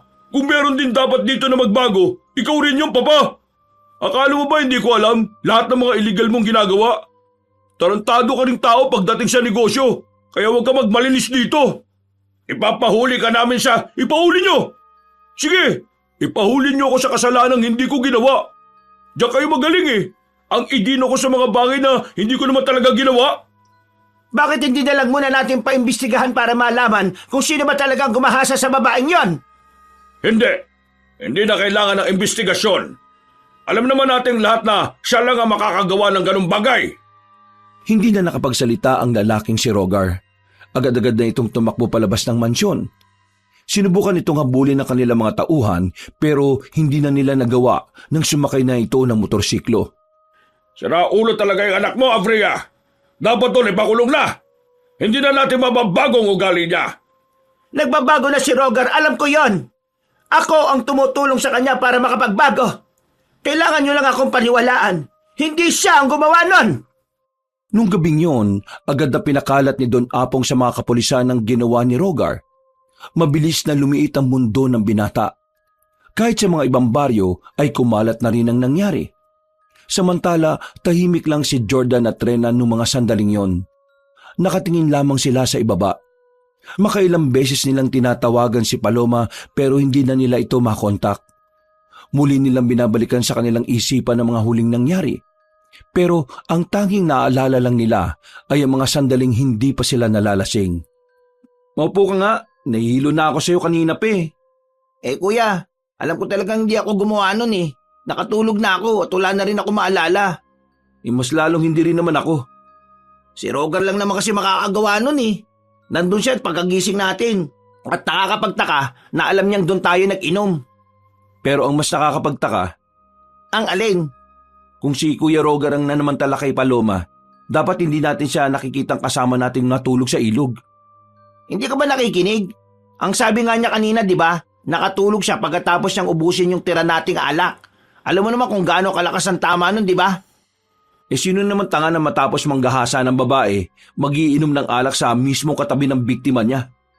Anong gusto mong sabihin? Hindi si Kuya Rogar ang may gawa nun? Hindi ko alam. Ang naiisip ko lang, may mali sa nangyayari. Naniniwala ko na siya lang ang makakagawa nun. Pero bakit pakiramdam ko, may hindi pa tayo nalalaman? Basta ako, ang paniwala ko, si Kuya Rogar lang talaga gagawa ng ganun. Wala nang iba pa. Napahawak na lamang sa sentido ang lalaking si Jordan. Sumasakit na ang ulo niya sa kakaisip. Tila ba sumisisid siya sa isang alaala na matagal nang nawala sa isip niya. Hindi siya mapakali hanggang sa makahiga na siya sa kanyang kama. Galaw siya ng galaw, pabangon-bangon, kung ano-ano ang tumatakbo sa isipan niya. Nang hindi siya makatiis, lumabas siya ng mansyon. Bumalik siya sa ilog sa pagbabaka sakaling matatagpuan niya roon si Paloma. Pero wala. Tanging ang mga naiwang pinag-inuman lang nila ang naroon. Paloma! Kausapin mo ako! Maniwala ka sa akin, hindi ako gumawa niyan sa'yo. Wala sa aming dalawa ni Renan, Paloma! Nasaan ka ba? Sawi siya makausap ang dalaga. Kahit na anong gawin niya sa kagubatan, walang tumutugon sa kanya. Hindi niya sinukuan ng tsansang makakausap niya ang babae. Nang sumunod na gabi, ay hinanap niya ulit ito sa gubat, sa ilog, sa kung saan-saan pa. Ilang gabi ang inilaan niya para lamang makausap ito. Pero sadyang mailap na para sa kanya ang pagkakataon. Ano bang problema mo, Jordan? Sa kakahanap mo sa babaeng yan, napapabayaan mo na mga dapat mong asikasuhin sa negosyo. Baka lang nakakalimutan mo, negosyante ka rin. Hindi ka asong naghahanap ng amo. Hindi ba kayo nababala sa nangyayari pa? Paano kung nagpatiwakal na yun si Paloma dahil sa nangyari? Pa, anak mo ang sangkot dito. Hindi ka ba naaawa doon sa tao? Kailangan natin siya mahanap dahil baka alam niya kung sino ang gumawa nun sa kanya. Wala akong pakialam kung sinong nanamantala sa kanya. Dahil at the end of the day, hindi rin naman ako kikita ng pera sa kanya. Negosyong isipin mo kasi doon tayo nabubuhay. Wala ka bang emosyon, Papa? Anong sinabi mo? Wala kang bukang bibig kundi pera at negosyo eh. Pa, merong ginahasa at anak mo ang gumawa nun. Damay tayong lahat. Pananagutan natin si Paloma dahil kasambahay natin siya. Pananagutan nga natin, nasan ba? Wala hindi ba? Kaya nga pinapaubayan na natin sa pulis ang kasong ito dahil yun ang trabaho nila. At ikaw, ang trabaho mo, maghintay sa investigasyon habang nagtatrabaho ka. Teka nga, huwag mong sabihin na may gusto ka sa kasambahay na yon. Hindi na nakapagsalita pa ang binatang si Jordan. Kahit kasi di niya maamin, batid niyang may nararamdaman din siya sa babaeng yon. Takot lamang siyang sabihin dahil ayaw niya sa panghuhusga ng kanyang ama. Tigil-tigilan mo na yan, Jordan Kasambahay lang yon at ikaw, tagapagmana ka ng lahat. Kayong dalawa ni Renan. Kaya kayong dalawa, ayusin niyo mga desisyon niyo sa buhay. Kung kukuha kayo ng mapapangasawa, gusto ko yung kagaya rin natin na mayaman. Hindi yung mga palamunin lang din na babae. Nakakabwisit tong hapon na to. Ayusin mo ang buhay mo, Jordan, ha? Padabog na sinarado niya ang pintuan ng opisina. Tingin ko, dapat mo nang kalimutan ng paghahanap kay Paloma. Magtatatlong linggo na rin, kuya. Pero wala naman tayong nahanap. Tama si Papa eh. Yung negosyo munang dapat mong unahin. Kasi kapag yun ang Wala na akong pakialam sa negosyo. Hindi ako patatahimikin ng konsensya ko hanggat hindi natatapos ang problemang to. Kuya, naiintindihan ko na nakokonsensya ka dahil kasambahay natin siya. Pero palala ng palala yung konsensya mo. Hindi naman siguro ikaw na namantala sa kanya, hindi ba? Malamang hindi. Sira ulo ka ba para isipin yan? Naniniguro lang ako. Tsak naman ako na iniisip mo rin naman sa akin yon. Ay nako, ikaw na munang bahala sa negosyo. Kailangan ko makausap si Paloma. My goodness naman, kuya. Ano na naman tong gagawin mo? Ang dami ko na nga inaasikaso, iiwan mo pa yung negosyo mo sa akin. Wala namang ibang may kapasidad na kayang mag-handle ng negosyo ko eh. Naku, bahala ka nga sa buhay mo. Di ko hawakan yung negosyo mo. Nauna nang naglakad palabas ng mansyon ng lalaking si Renan. Si Jordan naman, mas pinili manatili na muna sa kanilang bahay hanggang sa gumabi. Dakong 9:00, lumabas siya para sana magpahangin lang. Naglakad-lakad hanggang sa makarating na siya sa kanilang farm. Naisipan niya na lamang na dalawin si Mang Dodong doon. Pero iba ang kanyang inabutan. Mang Dodong? Kagimbal-gimbal ang dinatnan niya sa tapat ng kulungan ng mga baboy. Ang matandang si Dodong, nilalapa ng itim at malaking aso. Nang makita niya ang asong yon, ay dali-dali itong tumakbo. Tumalon sa puno at saka tuluyan ng nakaalis. Samantala, nang lapitan niya ang matandang si Dodong, ay wala na itong buhay. Nagsisigaw ang lalaki. Agad namang lumabas ang ibang tao na naroon. Mga taong nakapagtago ng umatake ang malaking aso. Maya-maya, tulala na naman si Jordan dahil sa nangyari.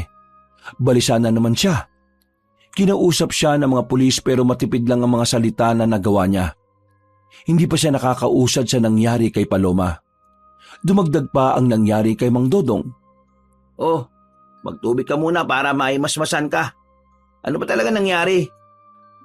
Pagdating ko, naabutan ko yung aso na sinasabi ni Mang Dodong na kinakain siya. Renan, malakas talaga kutob ko na aswang yun eh. Aswang ang pumatay kay Mang Dodong. Bakit naman siya papatayin ng aswang na yun? Meron naman baboy kung gusto niya lang naman ang kumain. Sabi nila, ang mga aswang hindi kumakain ng karne ng matatanda kasi hindi na sariwa. Pero sa nangyari ngayon, napagtanto ko lang. Di kaya may personal na galit ang aswang sa kanya? Yan ang hindi natin alam. Kilala naman natin si Mang Dodong eh. Wala siyang kaaway na kahit na sino. Yun nga eh. Ano raw babalak dyan? Sabi ni Mama, bukas ipapadala ang katawan niya sa pamilya niya sa probinsya nila. Magpapadala na lang daw tayo ng tulong pinansyal sa mga naiwan ni Mang Dodong. Kuya, tingin mo kailangan na natin humanap ng albularyo? Wala nga mahanap dito sa atin eh. Pero Renan, alam mo bang nagkatitigan kami ng aso kanina? At yung tingin niya, para bang kilala niya ako? Kilala ka ng aswang? Hindi ko alam. Ganun yung pakiramdam ko eh. Nakko, malala na yan kuya.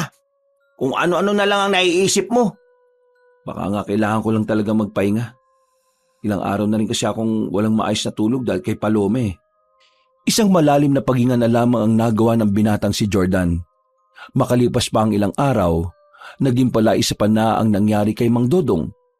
Kapansin-pansin naman para kay Jordan ang pagiging balisa ng kanyang ama. Kung minsan kasi, ay parang wala ito sa sarili kapag kinakausap. Palagi na lamang lutang at palagi nang nagmamadali.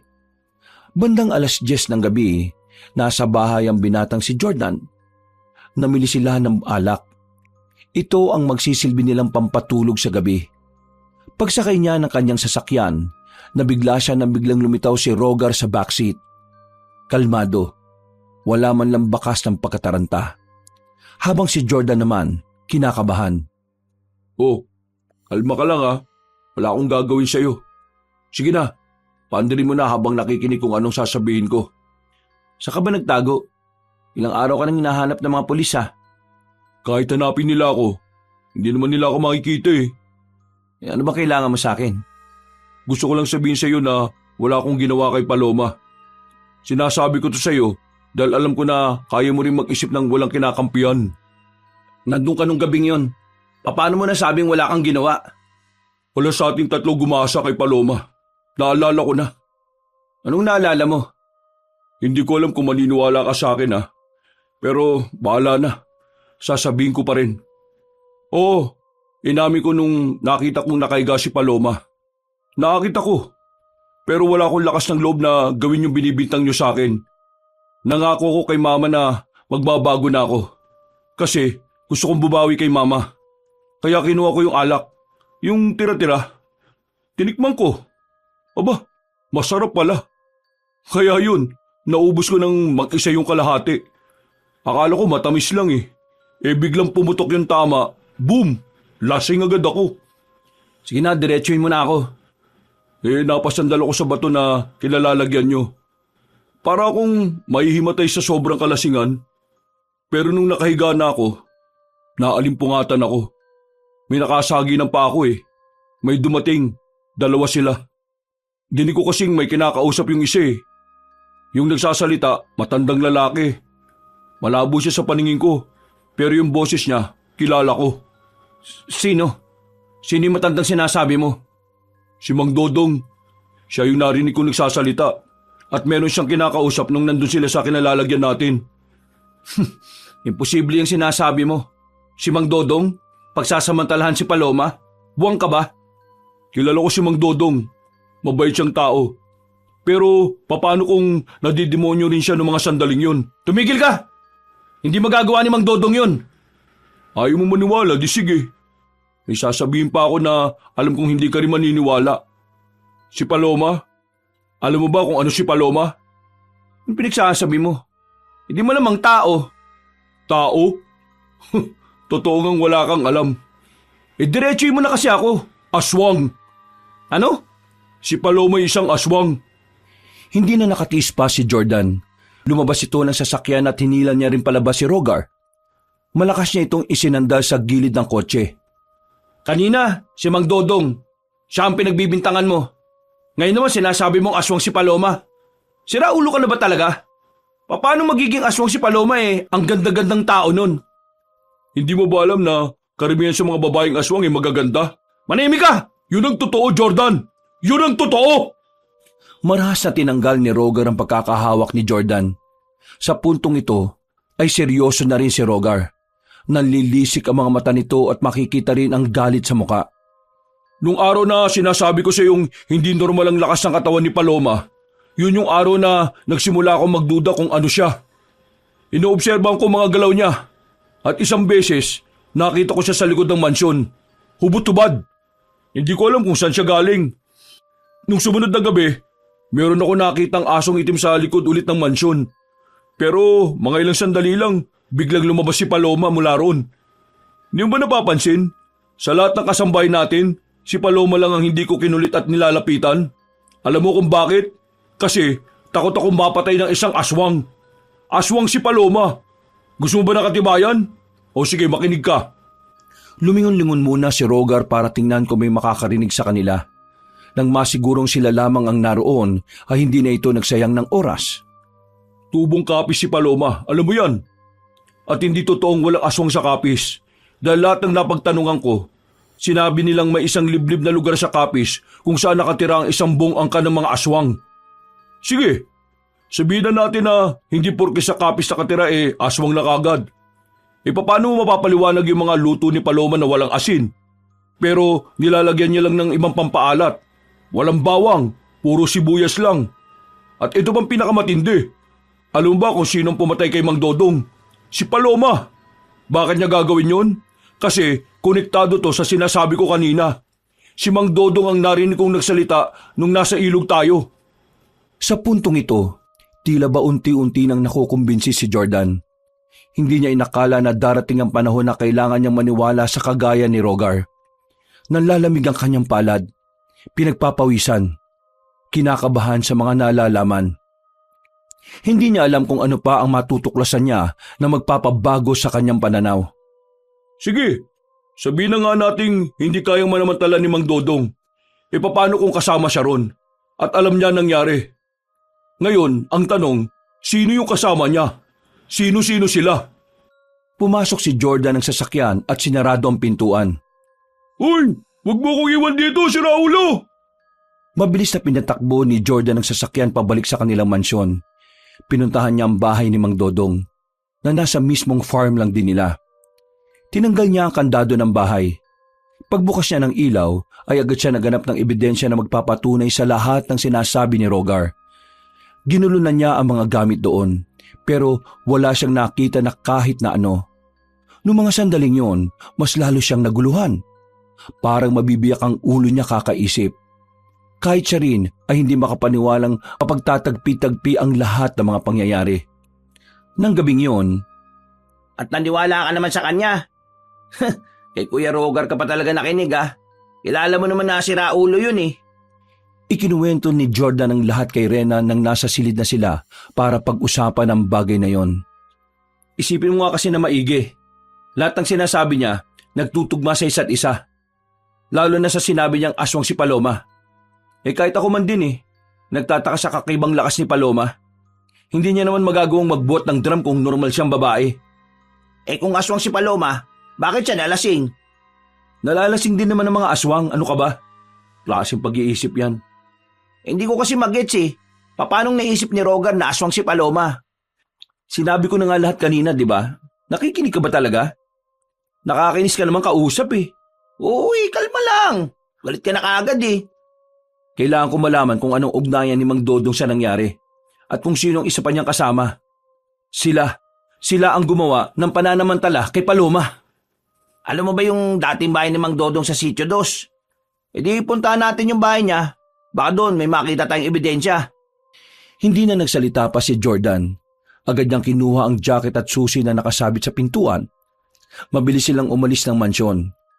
Kahit na malapit lang naman ang Sitio 2 sa kanila, ginamit pa rin nila ang sasakyan para mas mabilis. Hindi nagtagal, nakarating na rin sila. Isang bahay na bato ang nasa harapan nila. Paglapit nila sa pintuan, hindi yun nakasarado. Pinihit nila ang doorknob at agad naman itong nagbukas. Napagtanto ni Jordan na baka sinadya ni Mang Dodong na iwang bukas yun nang sa ganoon ay madali nilang mapasok ang bahay. Pagbukas pa lang nila ng ilaw, nakita na agad nila sa lamesa ang puting papel na nakadikit doon. Agad silang lumapit at binasa ni Jordan ang nakalagay. Paanong? Hindi makapaniwala ang magkapatid sa kanilang nalaman. Nalambot ang kanilang tuhod. Nanginig ang kamay ni Jordan habang hawak-hawak ang papel. Nawindang ang dalawa. Gulat na gulat. Hindi nila inakala na magagawa yon ng taong nakasulat sa papel. Napaupo na lamang si Jordan sa tapat ng lamesa. Nang hina siya bigla. Nakaramdam siya na matinding awa para sa dalagang si Paloma. Wisit talaga siya. Wisit siya! Pagbabayaran niyang ginawa niya ito kay Paloma, hindi ko siya mapapatawad. Hindi! Huwag tayo magpadalos-dalos, kuya. Hindi natin siya pwedeng kausapin agad tungkol dito. Kailangan natin ng katibayan. Hindi pa ba sapat ang sulat na ito? Hindi pa ba? Hindi pa. Isasabihin lang nila na kahit sino kayang gumawa ng peking sulat. Hindi ako papayag na hindi siya managot. Kung hindi man tayo panigan ng batas, batas ko ang paiilalim ko. Nako, hindi magandang ideya ang sinasabi mo, kuya. Alam mo, kaysa iniisip mo yung mga ganyan, hanapin na lang natin si Paloma at tumingin ng tawad sa kanya. Kausapin natin siya Para ano? Para maawa siya sa gumahasa sa kanya? Hindi! Kung ano man ang gagawin sa kanya ni Paloma, hahayaan ko mangyari yon. Mas magiging masaya pa ako kung mamamatay siya. Kahit na kailan, napakahayop niya talaga! Natapos ang usapan na yon, pero hindi natapos ang galit na nararamdaman ni Jordan. Nagsimulang mabuo ang matinding puot sa kanyang puso. Kung hindi lang dahil sa kapatid niyang si Renan, baka hindi na siya nagdalawang isip na patayin ang nanamantala sa babaeng minamahal niya. Wala nang pakialam si Jordan kung aswang si Paloma. Wala na siyang pakialam kung anuman ang pinagmulan nito. Ang mahalaga na lamang para sa kanya ay mabigyan ng hustisya na nararapat para sa babae. Hindi siya papayag na mauwi lang ang lahat sa wala. Pagbabayarin niya ang nagkasala kahit sino pa ito. Anong balita sa paghahanap niyo sa anak mong kriminal? Kung makapagsalita ka namang kriminal sa anak mo hindi pa naman napapatunayan na siya ang gumawa nun. Bakit? Nalitis na ba ang anak natin? Hindi pa naman Nasa harapan tayo ng pagkain. Ayaw ko makipagtalo. Sasagutin mo lang naman ang tanong ko, Avria. Anong balita sa paghahanap sa kriminal mong anak? Hindi pa rin siya nahahanap hanggang ngayon. Ang sabi ng mga pulis na nakausap namin kanina ni Kuya Jordan, pwedeng nakalis na ng probinsya natin si Kuya. Pero kung sa Maynila raw siya pupunta, mas madali siyang mahuhuli ron. Talagang magaling tong siraulong kapatid nyo, ano? Ayaw na lang sumuko ng loko Kawawa naman si Paloma. Si Paloma ba? Nakausap nyo na? Hanggang ngayon, hindi pa rin namin makita si Paloma. Kaya hindi pa namin siya makausap. Kapag nakita nyo si Paloma huwag nyo nang pabalikin dito. Bigyan nyo ng pera at huwag nang magpakita rito. Bakit pa?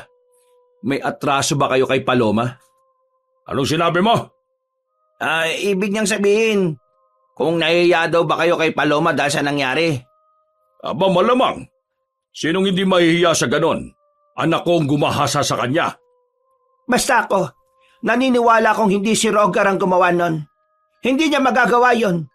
Nangako siya sa akin. Bahala ka sa buhay mo kung yan ang gusto mong paniwalaan. Tahimik lang si Jordan ng mga sandaling yon. Hindi na lamang siya nagsalita para hindi na rin magkaroon pa ng gulo. Kinabukasan, naging abala ang araw ni Jordan at ni Renan. Sumama sila sa kanilang ama para sa isang mahalagang okasyon noong hapon. Kahit na hindi gusto ni Jordan, kinailangan niya makisama dahil nakasalalay rin naman ang negosyo nila. Napagtanto niyang mahalaga ang negosyo sa kanya dahil maaari niya itong magamit laban sa kanyang ama.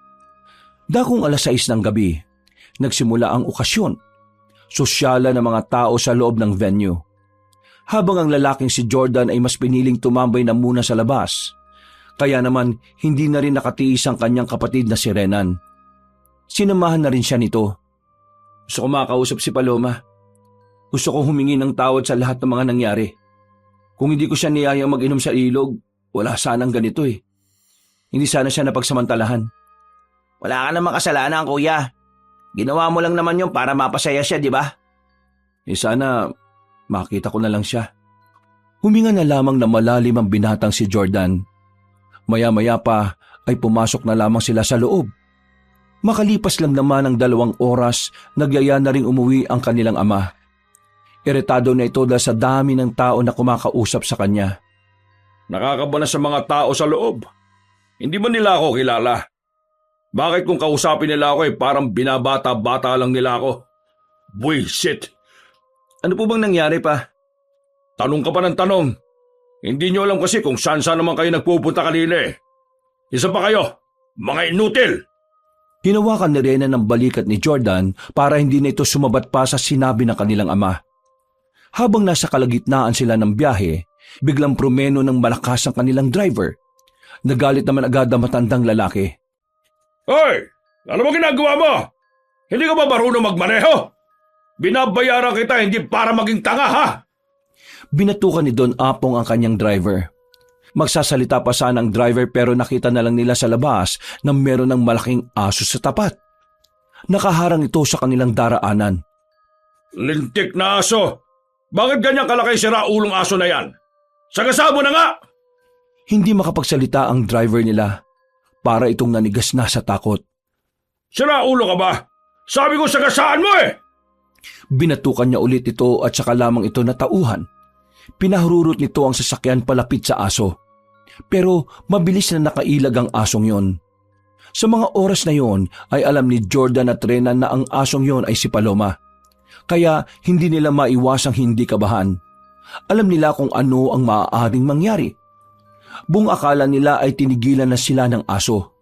Pero nang lumingon sila sa likuran, nakita nilang mabilis ang takbo ng hayop na yon. Kasing bilis ito ng takbo ng isang normal na kabayo. Lintik! Ano bang klaseng aso yan? Pa, sinusundan tayo ng karma. Anong pinagsasabi mo? Biglang kumalabog ang kanilang sasakyan. Naramdaman na lamang nila na nasa bubungan na ang aso. Naririnig pa nila ang mabangis nitong angil. Kaya naman agad namang nagpreno ng malakas ang driver. Muntikan na silang mauntog dahil doon. Pero nakita nilang tumilapon na ang aswang sa harapan. Sa pagkakataon nilang yon, nagawa na nilang banggain ang aso. Pero parang hindi man lang yon ininda ng nilalang. Bilisan mo! Napakabagal mo magmaneho! Pinahururot na naman ng driver ang sasakyan. Wala na itong pakialam kung meron silang mabangga o makasalubong. Makalipas lamang ng ilang sandali, hindi na sila nagawang sundan ng asong yon. Pagdating nila ng mansyon, sinisante agad ng kanilang ama ang kawawang driver. Pa, bakit mo naman sinisante si Mang George? Kawawa naman yung tao. May sakit ang nanay niya eh. Kailangan niya ng trabaho. Anong kawawa? Munti ka na tayo malapa ng kung anong aso man yon dahil sa kanya. Maawa ka sa sarili mo kapag namatay ka. Pero, hindi mo naman dapat sinisante. Maintindihan ko pa kung sinuspindi mo lang. Pero, inalisan mo ng trabaho eh. Ano bang pakialam mo? Sino ba masusunod sa ating dalawa, ha? Napapansin naming nagbago na ugali niyo eh. Mas lumalala kayo. Nagbabago ang ugali ko kasi yung mga taong nasa paligid ko ay nawawala na ng kwenta. Ikaw ang walang kwenta. Sa puntong ito, hindi na nga napigilan ng lalaking si Jordan ang kanyang sarili. Nagulat ang kanilang ama. Maging ang kanilang ina na kararating lang din ay hindi inaasahan na maririnig si Jordan na magsalita ng ganon. Nasanay kasi sila na si Jordan ang laging kalmado sa kanilang pamilya. Pero ibang Jordan ang kanilang kaharap sa mga sandaling yon. Anong sinabi mo? Ikaw ang walang kwenta. Hindi kami. Hindi si Mama. Hindi si Kuya Rogar. Ikaw! Ikaw ang pinakademonyo sa mansyon na ito. Anong pinagsasabi mo? Napakawalang utang na loob ng taong ito. Akala mo kung sino magsalita? Bakit? Anong kasalanan ko sa iyo para ito isukli mo sa akin? Kuya, tama na muna. Hindi pa ngayon. Hindi! Ngayon ko sasabihin ng lahat. Lumapit si Jordan sa kanilang ama at saka matalim na tumingin sa matandang lalaki. Nanlilisik din ang mga mata ni Don Apong. Tila kakaunting sandali na lang ay mapapalo na nito si Jordan ng flower vase na nasa gilid. Hindi si Kuya Rogar ang gumahasa kay Paloma. Wala sa aming tatlo. Dahil ikaw yun! Nawindang si Doña Avria nang marinig ang bagay na yon. Agad itong lumapit sa kanila. Agad na sinampal ng matandang babae ang kanyang asawa. Pero nahawakan niyo ni Don Apong at saka itinulak palayo ang Donya. Buti na lamang ay nasalo ito ni Rogar. Kararating lang ng lalaki sa kanilang mansyon.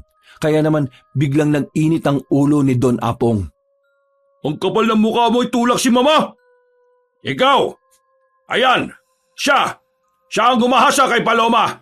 Hindi ako! Huwag ka na magkaila, Papa! Alam na namin ang totoo. Nung gabing nalasing ako ron kasama sila, narinig ko si Mang Dodong. Meron siyang kinakausap. At ikaw ang kausap niya! Nabasa ko rin ang sulat ni Mang Dodong bago siya kainin ng aswang. Sinabi niya roon na inutusan mo siyang paamuyin niya kami lahat ng pampatulog para mas matagal kaming magising lahat. Kabilang na si Paloma. Siya ang kinasabwat mo. Tinakot mo siyang aalisan mo siya ng trabaho at ipapakulong kapag hindi niya yung ginawa. Sinabi rin niya na noon pa man, may pagnanasa ka na sa mga kasambahay. Sa kanya mo inuutos ang lahat ng mga kababuyan mo para magawa mo lahat ng gusto mo. Pinagtapat din niya na hindi si Kuya Rogar ang dahilan kung bakit umalis sa mga kasambahay. Dahil yun sa'yo. Kasi isa sa kanila ang ginahasa mo rin. Kunwari ka lang matino nung una eh, pero nasa loob lang pala ang kulo mo. Ikaw ang tunay na demonyo. Mga nasisira na ba kayo ng bait? Anong pinagsasabi mo? Minalas ka dahil ang huli mong biktima, hindi siya tao. Isa siyang aswang. Aswang siya, Papa. At ikaw, pagbabayarin ka niya sa lahat ng ginawa mo sa kanya. Papatayin ka niya.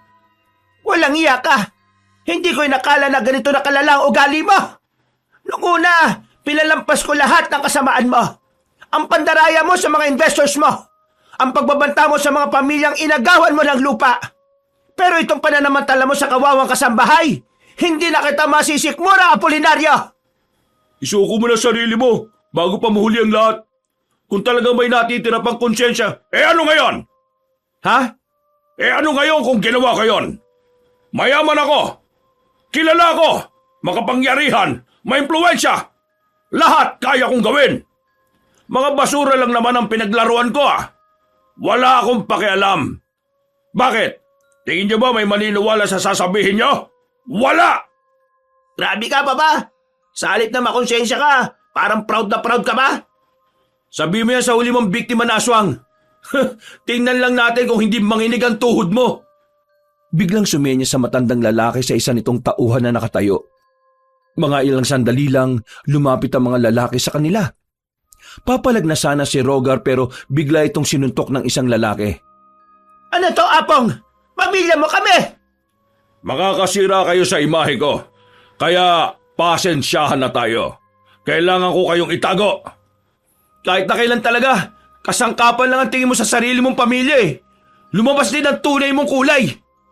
Hindi ako makapaniwala na magagawa mo ito sa amin, Papa. Ikaw pa naman ang inaangaan ko pagdating sa pagiging matagumpay na tao. Wala nang maraming satsat. Dalhin nyo na yan sa sasakyan. Kinaladkad silang mag-ina noong mga sandaling yon. Wala silang magawa kundi ang sumunod na lamang sa agos. Nakatutok ang mga baril sa kanila na parabang hindi sila kaano-ano ni Don Apong. Apong, pakawala mo kami rito! Hindi mo dapat ito ginagawa sa mga anak to! Naging mabuti sila sa iyo kahit ang napakasama mong ama! Huwag ka na mag-ingay, Afria. Kapag ako narindi sa'yo, baka itapon ko kayong lahat sa bangin. Paano ka nabuhay na ganyan ang ugali mo? Sobrang sama. Wala kang pagpapahalaga sa pamilya. Ganyan ba talaga kayo masyado pag nilamon na ng pera? Huwag mo kong tinatanong ng ganyan. Wala kang alam sa pagpapayaman. Matanga-tanga ka sa pagnenegosyo eh. Magsasalita pa sana si Jordan pero tintukan sila ng baril ng mga kasama nila. Kaya naman minabuti na lamang nilang manahimik kesa mapatay sila ng mga yon. Makalipas ang ilang sandali ay narating na rin nila ang isang lumang factory. Ipinasok sila sa loob at sapilitang iginapos sa mga makina. Pagkatapos ay iniwan na muna sila ng matandang lalaki. Kuya Rogar, pasensya ka na kung nahusgahan ka namin. Wala naman ako magagawa eh. Masama naman talaga tingin niyo sa akin. Paano hindi magiging masama tingin namin sa iyo? Mula pa nung una, puro ka katarantaduhan. Ang inyong ama ang tunay na masama, hindi kayo. Hindi nyo lang napapansin, pero ako, alam na alam ko na ang ugalit karakas niya. Pero patawarin niyo ako kung pakiramdam niyo mas paborito ko ang kuya ninyo. Hindi ko siya paborito. Kayong tatlo ang paborito ko. Sadyang ang kuya niyo lang ang pinapaboran ko ngayon. Kasi alam kong sa inyong tatlo, siya ang walang nakukuhang suporta sa ama ninyo. Alam kong siya ang napag-iiwanan. At kung tutuusin, kasalanan ng tatay niyo ang lahat ng ito. Naintindihan ka naman namin, Ma. Kaya nga humihingi rin kami ng paumanhin. Kasi alam namin na napagsalitaan din namin kayo ni Renan. Bilang ina ninyo, wala naman sa akin yon. Ang mahalaga sa akin ngayon ay makakasundo tayong apat. Hindi tayo pakakawalan ni Papa rito. Tingin ko, dito na tayo mabubulok. O mas malala pa, baka patayin niya tayo. Ganun na ba talaga kasama ugali niya? Bata ka pa talaga, Renan. Wala kang alam sa mga ginagawa niya. Yung tito natin sa Palawan, si Papa nagpadali nun. Dahil lang sa inggit. Naniniwala ako na darating si Paloma para iligtas tayo. O paano ka makakasiguro na ililigtas niya tayo? Aswang ang babaeng yun. Kahit nasong si Paloma, alam kong meron pa rin siyang magandang kalooban. Alam kong una pa lang, hindi naman talaga siya masama. Pero wag pa rin tayo makampante. Kahit kasi hindi tayo yung nanamantala sa kanya, hindi natin may kakaila na dahil din sa atin kaya siya nagahasa ng tatay nating demonyo. Hindi na lamang nagsalita ang binata. May ilang sandali pa, dumating naman ang matandang lalaki na si Apong. May nakalagay pa na tabako sa bibig nito. Apong, nakikiusap ako sa iyo. Pakawala mo na kami rito. Kung gusto mo, aalis na lang kami ng mansyon kung talagang ayaw mo na sa amin. Huwag mo lang kaming sasaktan. Lalong-lalo na mga anak natin. Tapos ano? Ipagkakalat niyong lahat ang nalalaman ninyo? Hindi ako tanga. Apria, kilala mo ko. Kaya dapat alam mong mas mautak pa ako sa unggoy. Hindi mo ako maisahan, Apria. Hindi inutil ang lolokohin mo. Makinig ka sa akin, Apong. Pag-usapan na lang natin. Ha? Ano yon? Tingnan niyo nga sa labas, dali! Pa, nakakatotoo na yung sinasabi ko. Nandito na si Paloma. Nagbabalik siya para maningil. Siya ang karma na nagkatawang tao. Manimik ka! Ikaw ang uunahin ko dyan eh! Maya-maya lang, nakita na lamang nila na may babae nang nakatayo sa bungad ng factory. Nanlalaki ang mga mata ni Don Apong. Kaya naman agad na nitong inutusan ng kanyang mga tao. Niratrat nila ng bala ang babaeng si Paloma. Pero gumapang lang ito sa pader at inilagan ng lahat ng bala. Mabilis ang babaeng aswang. Hindi nila magawang tamaan kahit na isa. Ang tanga-tanga niyong bumaril! Yan ba ang mapapala ko sa binabayad ko sa inyo?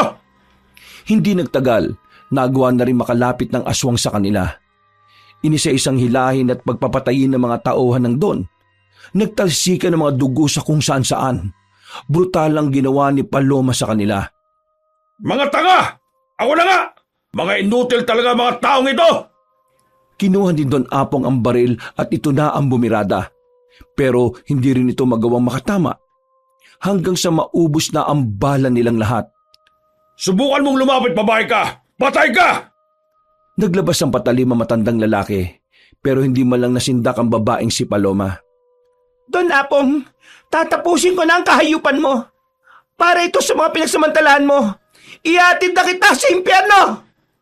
Akala mo natatakot ako kahit naswang ka? Hindi! Kayo! Lusubin niyo ang babaeng... Ha? Ikinagulat ni Don Apong ang ginawa ni Paloma. Mabilis nitong pinagpapapaslang ang mga lalaki. May ilang pang nangingisay-ngisay bago tuluyang nalagutan ng hininga. Bagay na nagdulot naman ng matinding takot para kay Don Apong. Hindi ako natatakot sa iyo! Lumapit ka! Papatayin kitang babae ka! Sige, lapit! Ano? Duwag! Walang pagdadalawang isip na pinaslang ni Paloma si Don Apong. Napapikit na lamang sila Jordan nung mga sandaling yon. Nang idilat nila ang kanilang mga mata, nakita na lamang nilang nakahandusay na ang matandang lalaki. Binuhat ni Paloma ang bangkay ni Don Apong. Bago ito umalis, tumingin ito sa kanila. Huwag kayo mag-alala. Hindi kayo pagbibintangan na pumatay sa matandang ito. Ihatid ko ang bangkay niya sa istasyon ng mga pulis. At sasabihin kong ako ang pumatay. Isang babaeng aswang ang pumatay. Mabilis na umalis ang babaeng aswang. Bitbit nito sa balikat ang wala ng buhay na si Don Apong. Kinabukasan, mabilis na kumalat ang balitang wala na nga ang matandang negosyante. Marami ang nagulat, pero mas marami ang nawindang nang pumutok ang balitang isang aswang ang tumapo sa buhay ni Don Apong. Samantala, mula nang mawala si Don Apong, hindi na rin tumira ang mag-iina sa mansyon na yon. Bukod sa hindi naman nila yun bahay, gusto na rin nilang makalimutan ang masasamang alaala sa bahay na yon. Isang buwan na ang nakalipas, nanirahan na lamang sila sa isang simpleng bahay sa kalapit lang ding baryo. Naninibago pero unti-unti nilang sinasanay ang kanilang sarili sa simpleng buhay. Ang mahalaga na lang sa kanilang makakapatid ay kasama nila ang kanilang ina. Mabuti naman at nakabalik na rin kayo. Katatapos ko lang lutuin itong banana Q. Hindi ko alam kung magugustuhan nyo pero sana masarap ang pagkakaluto ko. Magugustuhan naman namin yan basta luto mo, ma. Ganun ka ba nagluto lang, hindi masarap? Basta luto mo, ma, the best. Walang duda yan. Ikaw pa ba? Sos, mga bulero talaga kayo. Nawala ang ngiti ni Doña Avria nang mapatingin ito sa kanyang likuran. Paglingon nila, bumungad sa kanila ang babaeng si Paloma. Maayos na itong tingnan. Hindi na mahahalata rito ang pagiging aswang nito. Paloma? Narito ako para humingi ng tawad at magpaalam. Patawad sa gulong idinulot ko. Patawad kasi kailangan kong gamitin ang batas ng aswang kaysa sa batas ninyo. Patawad kasi pinaslang ko ang haligi ng tahanan ninyo. Gusto ko na rin magpaalam.